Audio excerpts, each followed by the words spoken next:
நிலால பாட்டி வடை சுட்ட கதைய நீங்க எல்லாரும் கேட்டிருப்பீங்க. ஆனா அறிவியல் படி இந்த மாதிரி உக்காந்து வடைய சுட முடியாது. அது ஏன்னு சொல்றேன்.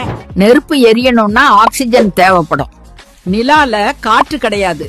சோ இங்க ஆக்சிஜன் இருக்காது. அதே மாதிரி காற்று இல்லாததுனால காற்றழுத்தம் இருக்காது. இதனால எண்ணெய் ஆவியாகும். இது மட்டும் இல்லாம நிலால பகல்ல வெப்பம் 120 டிகிரி செல்சியஸ் போகும், நைட்ல -170 டிகிரி போகும். இதனால எண்ணெய் முழுக்க ஆவியாகிடும், இல்லனா உறைஞ்சு போயிடும்.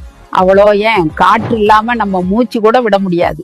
காற்றழுத்தத்தை சமாளிக்க நம்ம இந்த மாதிரி ஸ்பேஸ் சூட் போட்டாகணும். இதுக்கு ஒரே தீர்வு நிலால ஒரு பிரஷரைஸ்டு சேம்பரை உருவாக்குறது தான். இந்த மாதிரி ஒரு சேம்பர்ல போதுமான ஆக்சிஜன் கிடைக்கும், கூடவே ஏர் பிரஷரும் இருக்கும். ஆனா நம்ம இங்க நெருப்பு பயன்படுத்தி சமைக்கிறது பாதுகாப்பா இருக்காது. இதனால இண்டக்ஷன் ஸ்டவ் பயன்படுத்தலாம். நிலால பாட்டி வடை சுடுற கதையோட சேர்த்து இனிமே இந்த அறிவியலையும் சொல்லிக் கொடுங்க.